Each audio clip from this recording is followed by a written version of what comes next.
পাকিস্তানের একজন ডক্টর সাইদ, তিনি নতুন করে ক্যান্সারের উপরে গবেষণা করেছেন এবং এটা পত্রিকায় লেখা হয়েছে। তিনি ক্যান্সারের নতুন একটি বিষয়ের উপরে গবেষণা করেছেন এবং এই গবেষণার জন্য তাকে পুরস্কৃত করা হবে। এই জন্য তিনি নিজের দেশ ছেড়ে আরেকটি দেশে যেতে হবে। তিনি সেই দেশে যাওয়ার জন্য বিমানের টিকিট কাটলেন।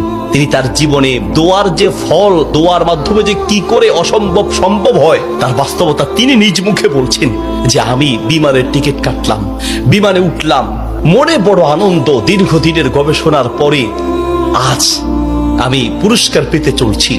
বিমানে ওঠার পরে 1 ঘন্টা কোন রকম বিমান চলার পরেই আমাদেরকে পাইলট বলল যে আপনারা বেল শক্ত করে বাঁধেন, কারণ বিমানের যান্ত্রিক ত্রুটির কারণে সামনে আগাতে পারবে না। আশেপাশের যে কোনো একটা এয়ারপোর্টে আমরা সুযোগ পেলেই সেখানে ল্যান্ড করব। তিনি বললেন।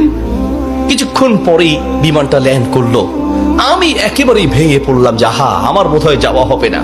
বিমান ল্যান্ড করার পর জিজ্ঞেস করলাম এটা কি যাবে? বলছে যে ত্রুটি, এটা আজকে যাবে না। তাড়াতাড়ি বলছেন যে আমি সেই বিমান বন্দরে বিমান থেকে নেমে চলে গেলাম ইমিগ্রেশন কাউন্টারে, গিয়ে বললাম যে আমি তো ওই জায়গায় যেতে চাই, পরবর্তী বিমান কখন? বলছে পরবর্তী বিমান কমপক্ষে 16 ঘন্টা পরে, আর এই বিমান যাওয়া সম্ভব নয়।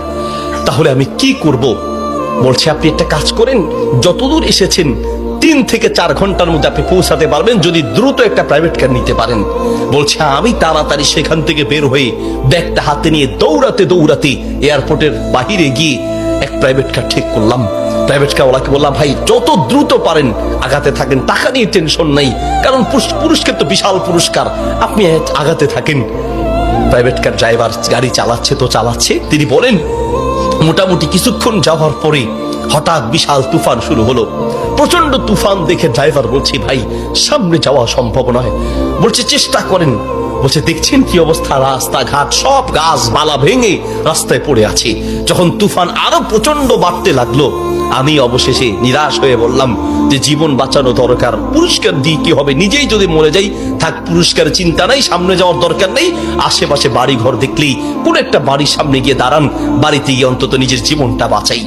একটা ঘর দেখতে পেলেন, ড্রাইভার সেই ঘরের সামনে গিয়ে দাঁড়ালেন, দরজায় নক করলেন। একজন বুড়ো মহিলা বের হয়ে দরজা খুললেন। বলছে বুড়িমা আমরা মেহমান বিপদে পড়েছি, বাহিরে তুফান চলছে, একটু আশ্রয় চাই, কোনো পুরুষ থাকলে বলেন। বলছে ভিতরে চলে আসেন, কোনো পুরুষ আমার ঘরে নাই, তবে আপনারা বসেন, নিশ্চিন্ত থাকেন, আমি আপনাদের মেহমানদারির ব্যবস্থা করি। বলছে ঘরে পুরুষ নেই তো, কোথায় গিয়েছে? বলছে কি বলবো, দুঃখের কথা, কিছুদিন আগে আমার ছেলে এবং আমার স্বামী তো আগেই মারা গিয়েছেন, আর কিছুদিন আগে আমার ছেলে এবং ছেলের বৌমা দুইজন একসাথে অ্যাক্সিডেন্ট করে দুনিয়ার থেকে বিদায় হয়েছেন। বাড়িতে শুধু আমি আর আবার নাতিটা আছে। বলছে আপনারা বসেন, একটু মেহমানদারি ব্যবস্থা করি। মেহমানদারি হিসেবে কিছু খাবার দিয়ে ডক্টর সাইদের সামনে দিলেন, আর বুড়িমা তিনি নামাজে দাঁড়ালেন। নামাজ শেষের দিকেই তার নাতি হাউমাউ করে চিৎকার করে কান্না শুরু করলেন। প্রথম থেকে কাঁদছেন অল্প, আস্তে আস্তে, পরে প্রচন্ড চিৎকার। ডক্টর সাইদ বলেন বুড়িমা আপনি কি করছেন, একটু নাতিটাকে নিয়ে আসেন, এইভাবে কাঁদছে কেন? পরে নাতিটাকে কোলে করে নিয়ে আসলেন। ডক্টর সাইদ জিজ্ঞেস করলেন যে তার চেহারা পুরো নীল হয়ে আছে, তার কারণটা কি, ওর কি রোগ হয়েছে? বলছে ডাক্তার সাহেব কি বলবো, দুঃখের কথা, আল্লাহ আমাকে পরীক্ষা করছেন। আমার স্বামী তো অনেক আগেই দুনিয়া থেকে বিদায় হয়েছে, আমার সম্বল ছিল আমার ছেলে, সেই ছেলেটাকে আল্লাহ নিলেন, ছেলের বৌমাকেও নিয়ে গেলেন। আমার এই নাতিটা কোন রকমে আমার কাছে ছিল, তাই সে যায় নাই, এই জন্য অ্যাক্সিডেন্ট করে তারা মারা গিয়েছে, কিন্তু ছেলেটা রয়ে গেল। এখন এই ছেলেটার একটা কঠিন মারাত্মক ক্যান্সার হয়েছে, যার চিকিৎসা আমাদের দেশে সম্ভব নয়। ডাক্তার সাইদ বলছে আপনি কি দেখিয়েছেন? বলছে হ্যাঁ, এটা নতুন ধরনের ক্যান্সার, এলাকায় যাকেই দেখাই সবাই একই কথা, আমাদের পক্ষে সম্ভব নয়। তো ডাক্তাররা কি পরামর্শ দিয়েছে? বলছে পাকিস্তানে যেতে।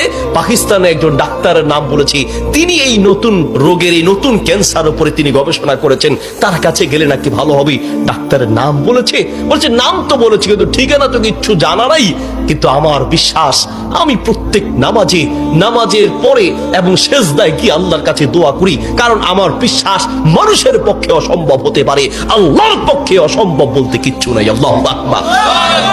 আমি প্রতিদিন নিয়মিত আল্লাহর কাছে দোয়া করি, মালিক আমি তো সেই ডাক্তার, হসপিটাল কিচ্ছু চিনি না, আমার পক্ষে চেনা সম্ভব নয়, তার কোনো ঠিকানাও কাম জানা নাই। তিনি নাকি পাকিস্তানের ডাক্তার। বুড়িমা বলেন তো সেই ডাক্তারের নাম কি? বলছে সেই ডাক্তারের নাম নাকি ডক্টর সাইদ, নতুন করে তিনি নাকি এই ক্যান্সার উপরে গবেষণা করেছেন। বলছে বুড়িমা কসম করে বলেন তো ডাক্তার সাইদের সাথেই আপনাকে দেখা করতে বলেছে? মহিলা বলছে ভাই আপনি মেহমান মানুষ, আমি কেন আপনার কাছে মিথ্যা বলতে যাব? ডাক্তার সাইদ তিনি নাকি নতুন করে ক্যান্সার উপরে গবেষণা করেছেন, আপনার বাড়ি কোথায়?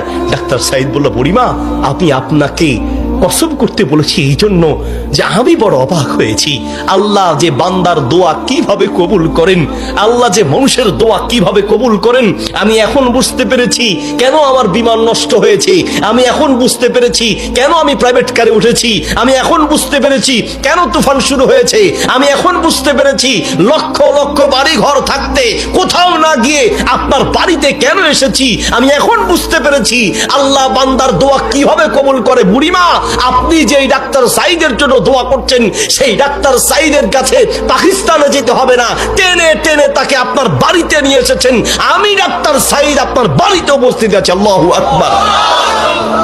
প্রিয় ভাইরা আমার, আসা আন তাকরাহু শাইআন ওয়া হুয়া খায়রুল লাকুম ওয়া আসা আন তুহিব্বু শাইআন ওয়া হুয়া শাররুল লাকুম।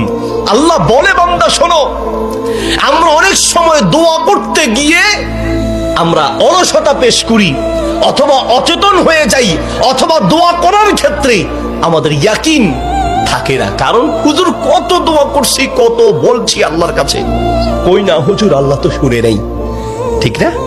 অনেকের কথা অনেক হুজুর দোয়া করার জন্য বলেন, কত দোয়া করছি হুজুর, তাহাজ্জুদের সময় দোয়া করছি, শেষ রাতে দোয়া করছি, চোখের পানিতে মুখ ভাসিয়ে দোয়া করছি, কত চাইছি আল্লাহর কাছে, হুজুর আল্লাহ দেয় নাই। শোনেন আল্লাহ বলেন বান্দা মাঝে মাঝে আমি তুমি চাও আমি দেই না, এই যে আমি দেই নাই হতে পারে আমি এই না দেওয়ার মাঝেই তোমার কল্যাণ আছে। আল্লাহু আকবার। আমরা জানি না, হতে পারে ওই যে আল্লাহ দেয় নাই সেটার মধ্যেই আপনার জন্য কল্যাণ দিয়ে দিতে। এই জন্য দোয়া করবেন, পান বা না পান দোয়া করে যাবেন।